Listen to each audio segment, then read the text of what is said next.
খেয়েছো তুমি? Hello hello, কেমন আছো? এখন আসার পর কথা বলো না। আমি তো কেটা কথা বলতেছি রে তখন। হ্যালো, কেমন আছো? খেয়েছো? খেয়েছো? সব বলতে পারবে না। হ্যালো, আমি মনে করছি মানুষের কথা। হ্যাঁ, হ্যালো হ্যালো। হ্যালো, আরো কি কি পারে জানো? কি জানি বলে আরো। Hello, hi. তোমার নাম কি? কি বলছে? কি বলে আঙ্কেল আন্টি? ওনার নাতি ময়না ডাকে ডাকে।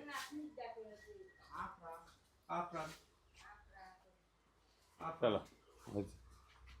হ্যালো, আসো। আমি মনে করতেছি কোন মানুষের সাথে মানুষের কথা বলতে। আমি ভয় আসি না। কবি শেখ ফজলুল করিমের বাড়ি এটি। আমরা সবাই ঘুরতে এসেছি। কোনটি কোনি? আচ্ছা, কবি হিসেবে নিজের নাতি কবির নাতি। এই বাড়ি গেলা হয়। ও থাকে। হ্যাঁ এই যে তোমার এই কেজি ছিল প্রিন্সিপাল।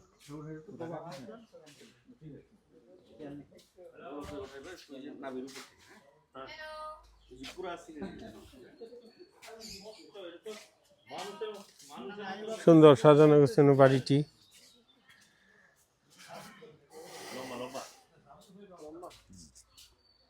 এই সুন্দর বাড়িতে এসে আপনার কেমন লাগছে বলেন?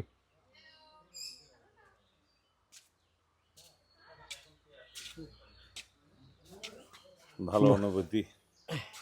আমরা সেই ছোটকালে যে কবিতা পড়েছি সেই কবির বাড়ি, এটা আমরা অভিভূত। বাড়িটা ছিমছাম বাড়ি, খুব সুন্দর সাজানো গোছানো, সাজানো গুছানো, বনানী। এবং তার স্মৃতিময় বাড়িটা দেখে গেলাম, এটা আমাদের একটা চরম পরম পাওয়া। চলো এখন আমরা যাওয়ার পথে।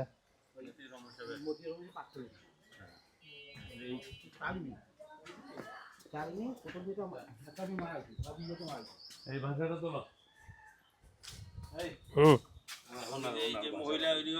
কি এই গ্রামের নাম কি? এটা কাকিনে। হ্যাঁ, কাকিনে। আচ্ছা না। এই কবির কেউ আছে এখানে?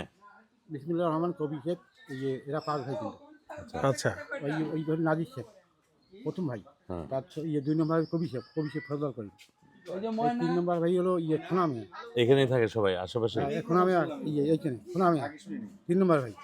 4 নম্বর ভাই ওই বাড়ি? হ্যাঁ আব্দুল হামিদ ভাই হামিদ শেখ। না, ভাইরা তো কেউ নাই, সবাই তো মারা আব্দুল গেছে। হামিদ কবি শেখ। আপনার বাড়ি কোনটা? বাড়ি আমার এইখানে। আচ্ছা। আপনার সাথে কোনো আত্মীয়তার সম্পর্ক আছে? দাদা ভাই মোরা ভাই একসঙ্গে আসলো। আচ্ছা, এখানে কে থাকে এখন? তার বাড়িতে এখানে কবির নাতনি লোলুমি উমেল চেয়ারম্যান, তার নাতি চেয়ারম্যান। হ্যাঁ এই ইউনিয়নের চেয়ারম্যান নুরুন নবী। আমি চেয়ারম্যান আছি এখন বর্তমান আগে ছিল? হ্যাঁ। ও, আর সবাই আসলো। এমনি লোকজন আসে সব সময়? হ্যাঁ লোকজন বাড়ির লোকজন আছে। না, এমনি দেখতে আসে সব সবাই সময় মানুষ? এখন তো এখন বন জঙ্গল, এখন তো একটা ছিল বিএনপির সময় মন্ত্রী ছিল না। হ্যাঁ হ্যাঁ। ইয়া